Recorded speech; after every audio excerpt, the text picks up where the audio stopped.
Myths about anxiety are similar to myths that you hear about some other neurodevelopmental disorders. You might hear it's normal to be nervous. Kids will grow out of it. But anxiety is the most common childhood psychological disorder. 12 to 20% of children suffer from anxiety that is severe enough to interfere with their daily functioning. Yet, approximately 80% of kids with a diagnosable anxiety disorder are not getting treatment.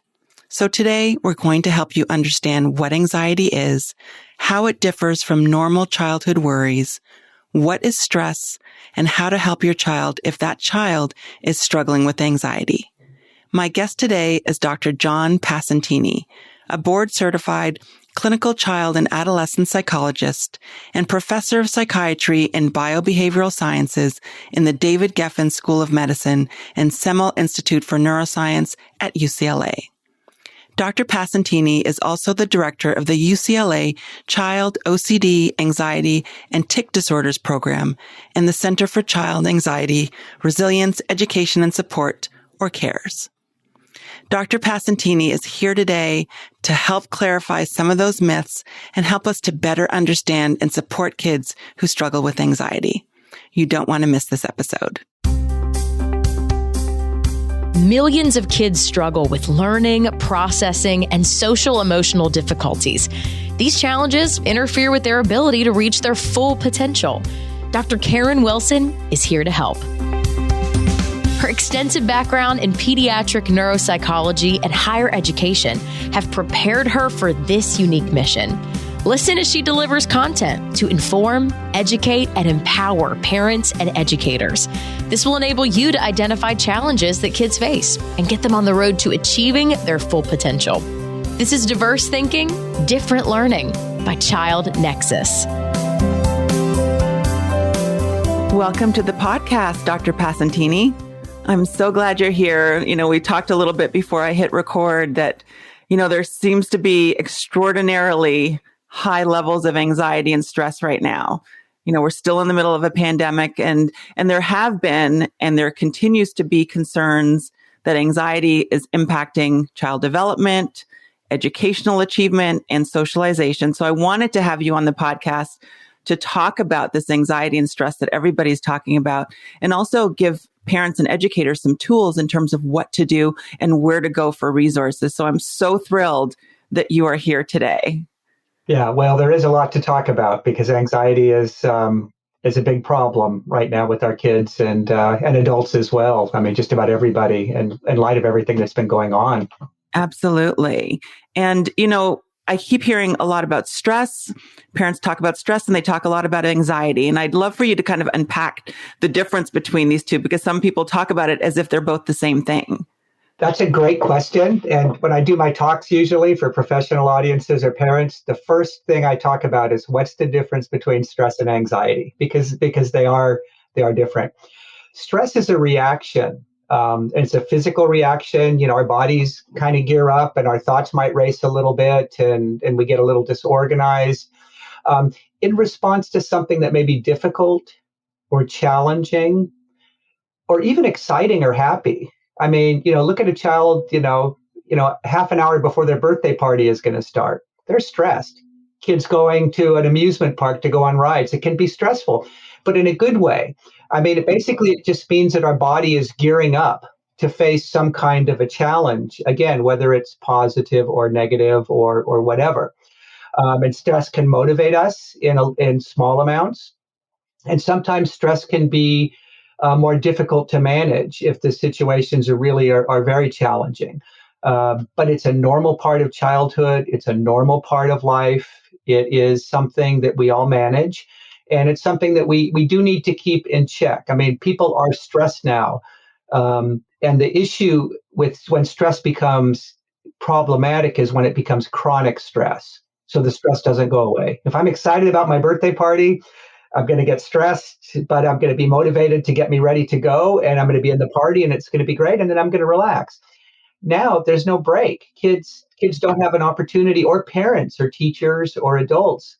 There's no break from the stress because the news and the situations that we're facing are just nonstop. And that's when it gets problematic. Now, anxiety is a response, it's more of a fear response. Stress isn't always, I'm not always afraid of something, I'm just challenged by something. Anxiety really is related more to fear. And let's talk about fear first. Fear is a response to something that's threatening, to a real thing. If I'm hiking through the woods and I see a snake and that snake is in front of me, that's a real threat, and I have a fear response. Anxiety is the same fear response, but in the absence of a real threat. If I'm worried about snakes, but there are no snakes, and I have that same response, that's anxiety.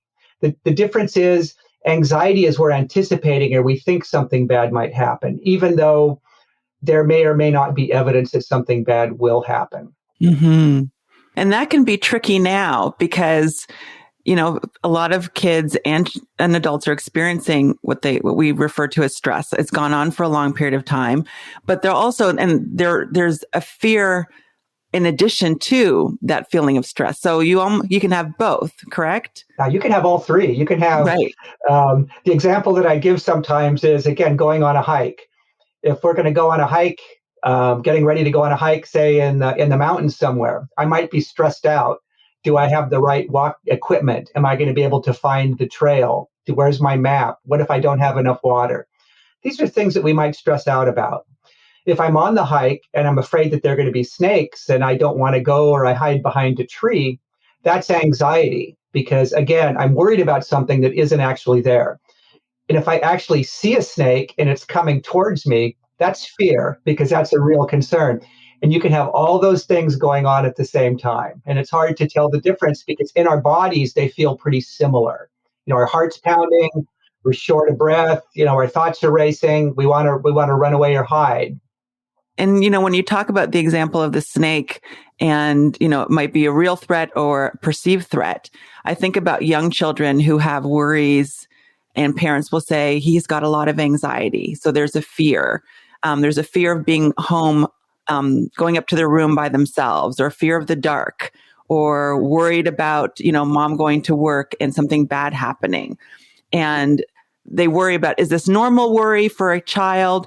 Or is this anxiety that's kind of crossing over into an anxiety disorder? So they often wonder, what is normal worry? So there is a fear versus an anxiety where I should be concerned.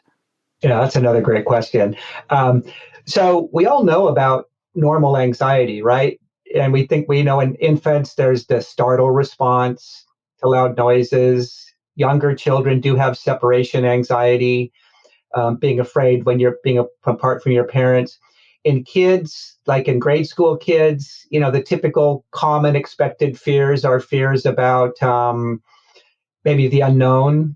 Younger kids, it would be like fear of monster under the bed. And then in grade school, about getting sick or maybe earthquakes. And then adolescents and teens, the normative fear is social. Do I fit in socially? Do other kids like me? What's the future going to be? These are part of development. These help us mature and go through life.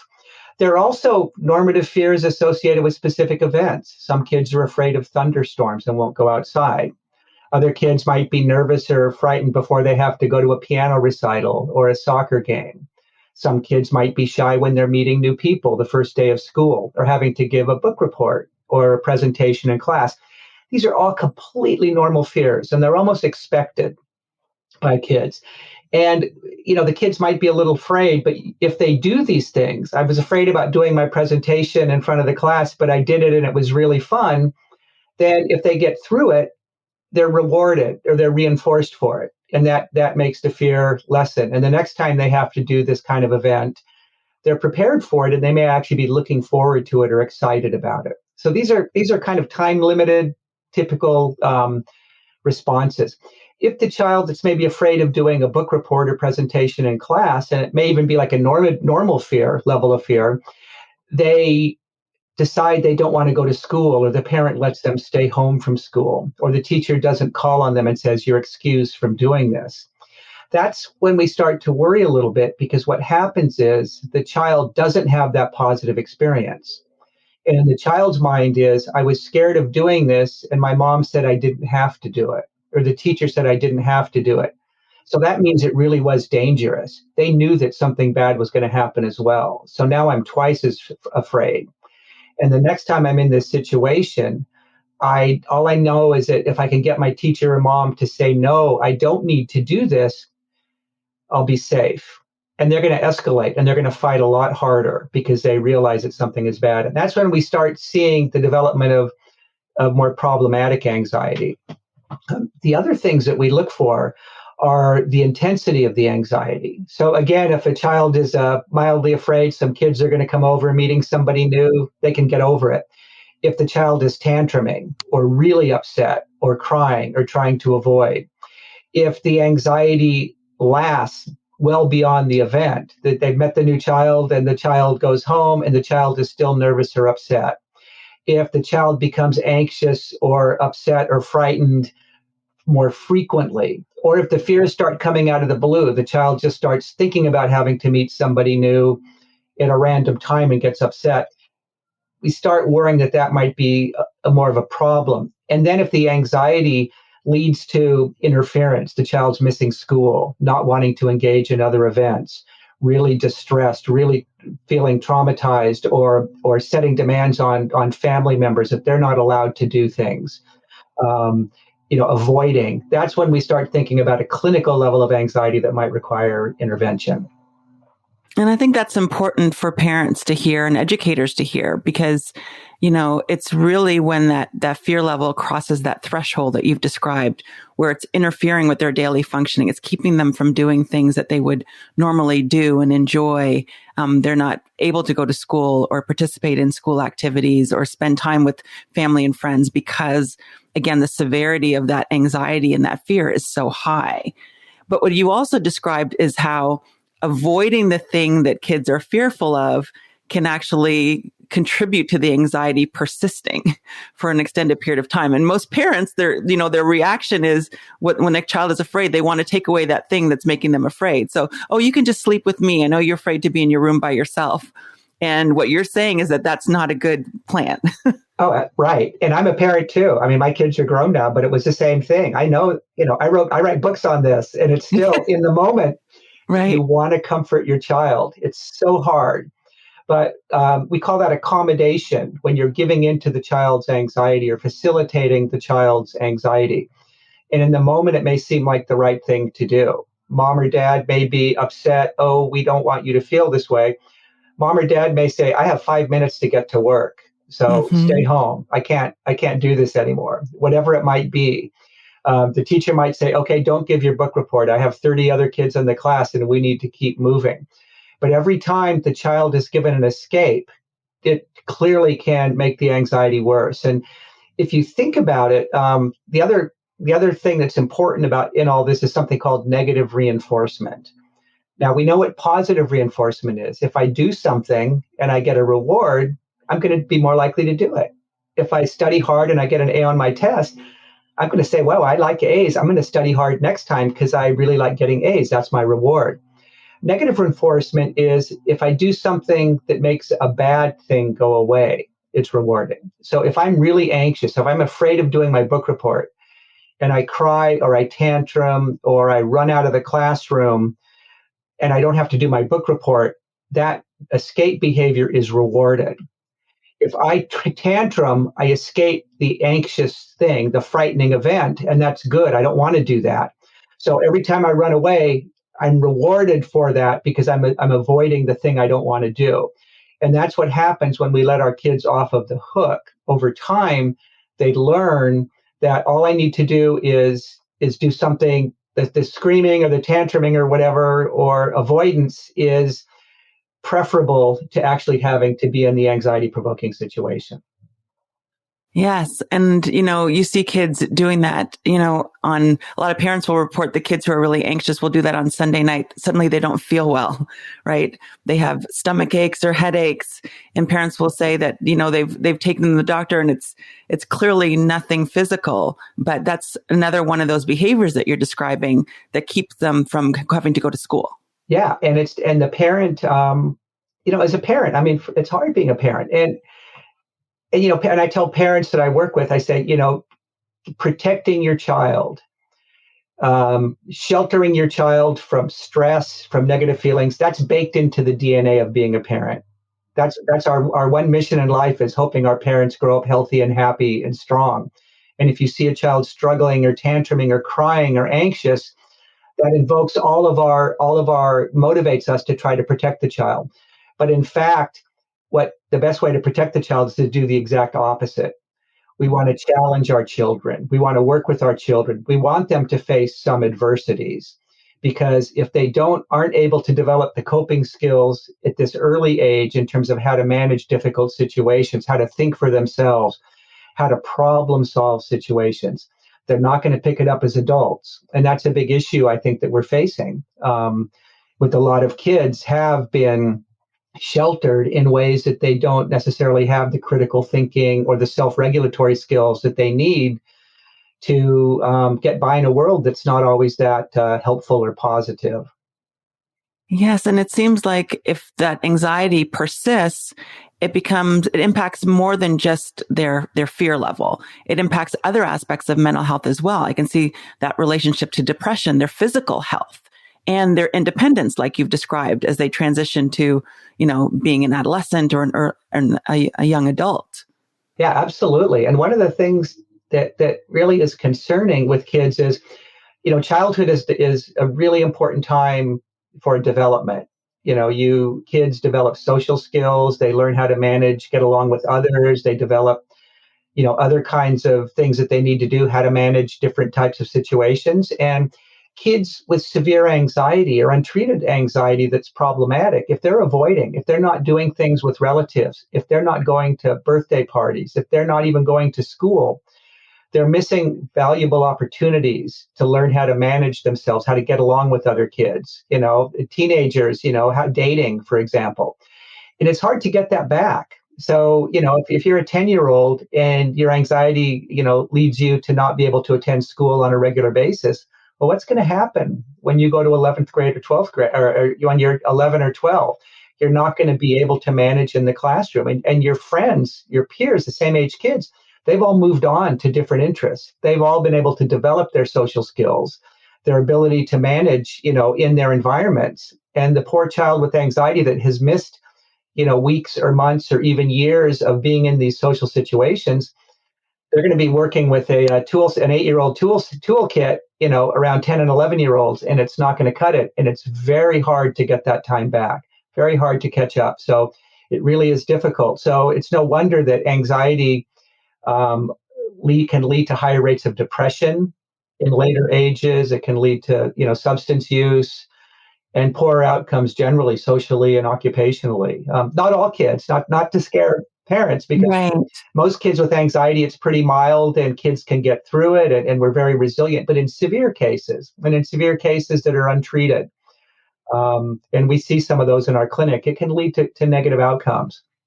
And that's why it's so important to make sure that we are identifying the anxiety when it exists and not minimizing it and saying, well, that's just normal worry. And some parents will say, well, we are in the middle of a pandemic right now. So it's normal for kids to experience some anxiety about going to school, about being away from their friends. But I'm wondering if you've seen a shift related to the pandemic, because all the reports are saying there are higher levels of distress, higher levels of mental health challenges in children and adults. And how is the pandemic impacting anxiety in children and adolescents? Well, there's a level of anxiety and stress and distress associated with the pandemic. So it's like the water levels going up, all the boats are rising. But children with anxiety have a head start. So they're going up, they're even more sensitive, and it can cause more problems for these kids. And for parents too. And, one of the issues that we're seeing is that kids are being isolated. And that can be very difficult. And they're worried about their health. And in some cases, a number of families have been impacted negatively with very severe medical consequences and even death, which can be very frightening and difficult regardless of anxiety. But children with anxiety are likely more sensitive about that. And then the big stressor has been the return to school. So early in the pandemic, a lot of the kids in our clinic that were anxious, socially anxious, or worried about being away from their parents, they were pretty happy they got to stay home with mom and dad, and they were, it's great. It's like a dream come true, in some ways. Right. It was kind of like, I told you so, the world is kind of dangerous. You weren't listening to me. Right. But Validation. Exactly, validation. Some of the kids with OCD also, this is what we were talking about. But over time, it does wear down. And with the parents being stressed and schools and the news, it can be very, very difficult for kids to manage this because it's just one more thing to worry about. So, it's been very important, I think, for parents. There's been a lot written about this, but, parents in situations like this, you need to separate what's real, what are the real concerns versus what is just anxiety above and beyond what kids need to worry about. And a lot of that is by being very careful and consuming, parents consuming, as much information as they can so that they understand what the real threats are. And really limiting kids. I mean, younger kids should not be, in front of the news, watching this. There should be some sheltering kids from some of this. Certain things kids need to know, and parents should be honest with kids and open with kids to a point, but not going beyond, not catastrophizing, which is what we're seeing in a lot of the media and all of this, which can make everybody more nervous. And then kids need structure. So even though the child's not going to school, lack of structure is not good for a child with anxiety or an adult, because it just free time means there's more time to worry. So we want to keep kids occupied. And, with schoolwork, if they're doing remote school or actually going to school and other activities, we need to challenge our kids. They need to be out and about. They need to exercise, engage in fun things. If they can't see friends in person, then remote socialization is really important. It's just important to kind of live as normal a life as possible. And I know it's getting old. We're going on 2 years, and this was great advice 6 months in, but it's hard, right? But we just want to keep our kids busy and occupied. We want to validate their fears. I know this is hard. It's kind of scary. It's a little bit scary for us too, but the doctors and everybody are helping people, and we know what we can do to keep safe. And that's what we're going to do. So we're going to do this together. We don't want to catastrophize in front of our kids. And if mom or dad, and we've all probably melted down at times, and teachers, if we're going to melt down because we reach our limit as parents, we're going to do that in private, somewhere where the child isn't there. So we want to be honest, we want to validate, but we also want to titrate the amount of information we give our kids. Right. And those are great ways to reduce the impact of stress and anxiety on children and on families in general by doing some of the things you've described with the structure, the not catastrophizing particularly in front of kids, getting exercise, making sure you're getting a good night's sleep. Are there other things that adults can do to help manage anxiety of kids? I think it's important, again, with the structure, we don't want to accommodate the anxiety. So if there are things the child needs to do, we don't want to let them off the hook. We want to have our kids doing what they need to do for school. Children above a certain age, should be sleeping in their own rooms. I know some parents still co-sleep, and certain cultures or groups that might be acceptable, but we want, it's really up to the parents. If the parents are not proponents of co-sleeping, the child should be sleeping in their own room, and that may be difficult to do. But there are different kinds of treatments and strategies out there that can help parents with this. We want parents and kids. A lot of what we do on our website and in our clinic, we teach a number of strategies, relaxation strategies and mindfulness strategies like breathing, or games and things that parents and kids can do together to manage their anxiety. So that's the best way to do it, is to have the parent, say, I feel a little anxious too. I can see you're feeling anxious. Let's do our breathing thing. Let's do our breathing game together. Or let's do this together. We're in this together, but we're all here, and we're going to keep each other safe and protect each other. And I think if you can approach this as a family, then I think that's going to be really important, because then the child doesn't feel singled out, like they're the one with the problem, and nobody else is feeling the way that they are.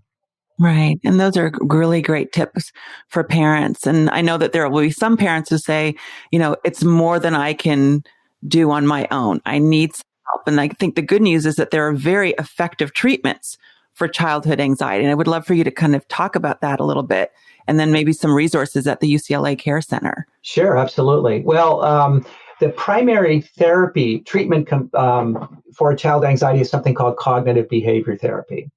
And that's been tested in countless studies, so many studies. We were involved in one of the largest studies of this at UCLA, along with colleagues from around the country. And it can be quite effective for most kids. Treatments aren't magic. Not everybody gets completely better. And when we think about anxiety, we think really teaching children and families to manage the anxiety. There's no pill that's going to cure the kids, or no treatment that's going to make them not anxious. Anxious is part of who we are. It's like, happiness, sadness, anger, anxiety. It's all we will be there, but you can learn to manage it in ways that it doesn't get in the way. And cognitive behavior therapy is very effective in doing that. And the way cognitive behavior therapy works is we think about anxiety as exhibiting through three different channels. We think about feelings or emotions, and this is the panicky feeling, the heartbeats, stomach aches and headaches that are so common in anxious children. That's kind of the physical part of anxiety. The cognitive part is the thoughts, the worry thoughts. Something bad is going to happen. Kids are going to laugh at me. I'm going to get separated from mom. I'm going to get lost. I'm going to get sick. Those are the worry thoughts. And then the behavior is the avoidance, not wanting to go to school, or tantruming, crying, seeking reassurance from parents, for example. And all of these go together. So if I have a thought in my head, all of a sudden I'm watching TV and they say more people are dying from COVID, that's going to make me start worrying. It's going to trigger my thoughts. They're going to start spinning. And that's going to make me get upset. That's going to make my physiology increase. I'm going to get sweaty or nervous. My heart's going to beat faster, because this is what we do with anxiety. That's our fight or flight response. And as I'm worrying and I'm panicking, then that's going to lead me to do something, some kind of a behavior. And that's going to be either avoid or seek reassurance or cry or whatever it is. And then it goes worse and worse. So the worse my thoughts are, the more aroused I'm going to be, and the more behaviorally upset I get if I'm crying or whatever. That's going to make my thoughts even worse and my physiology higher. And it's like a spiral, and you can spiral out of control. And the ultimate, end point of this anxiety spiral would be a panic attack, where you just completely lose it.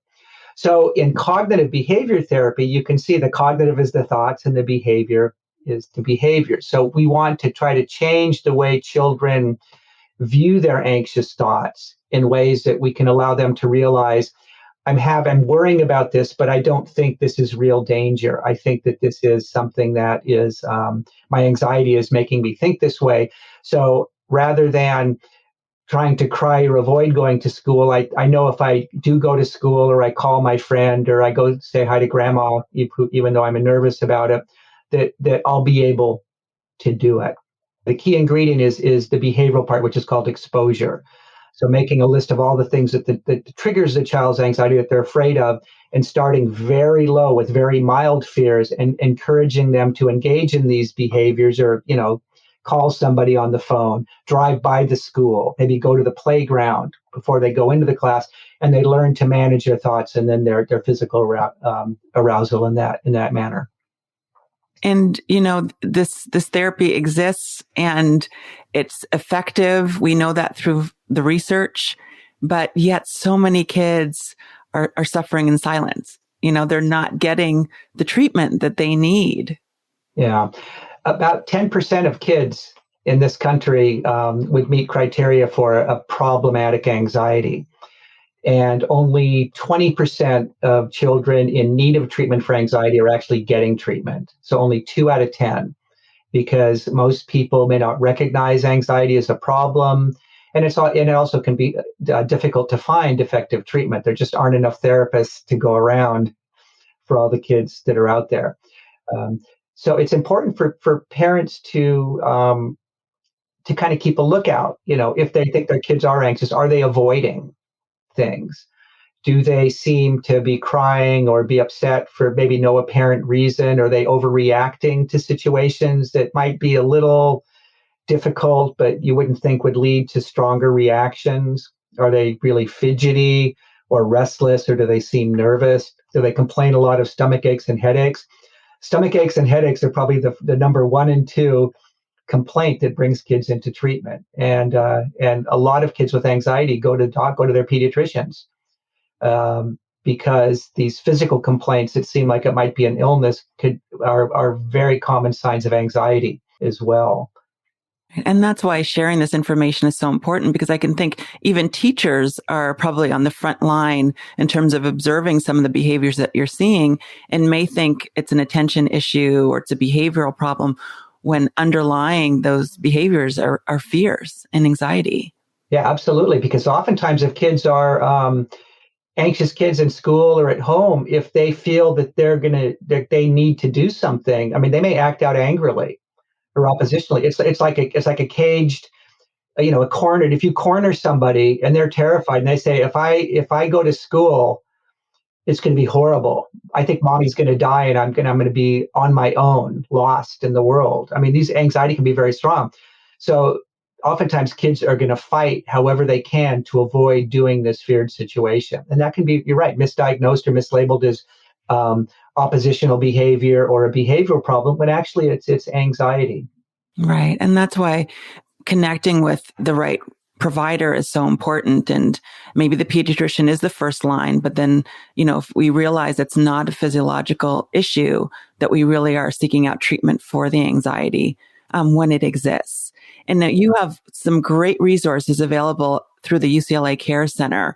Can you talk a little bit about some of those resources? Because I think that would be helpful to so many families who are trying to figure out what the next step should be if they're observing some of these behaviors. Yeah. The CARES Center is it's a center at UCLA, and the mission of the center is to increase public awareness about anxiety and provide education to parents, teachers, clinicians, and kids that can help them manage the early signs of anxiety and create more resilient families that are going to be better protected against anxiety.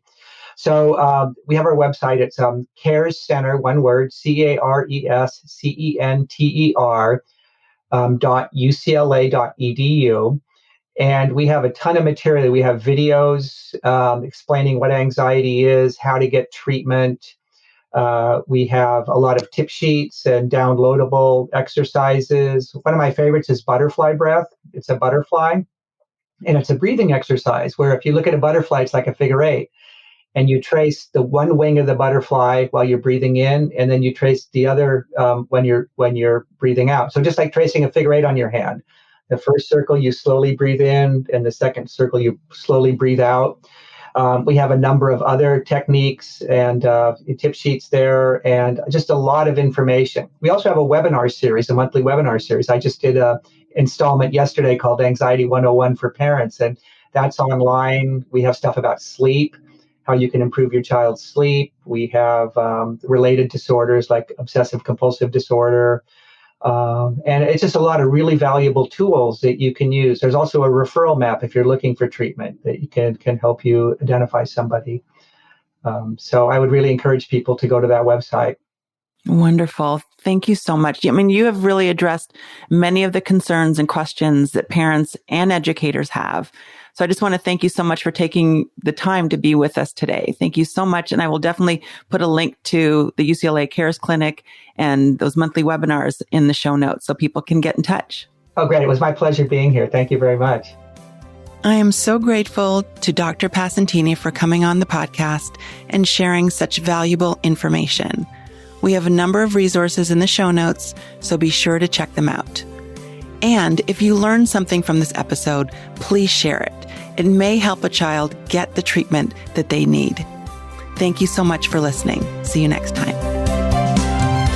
Thanks for listening to Diverse Thinking, Different Learning by Child Nexus. For more resources, visit us online at childnexus.com.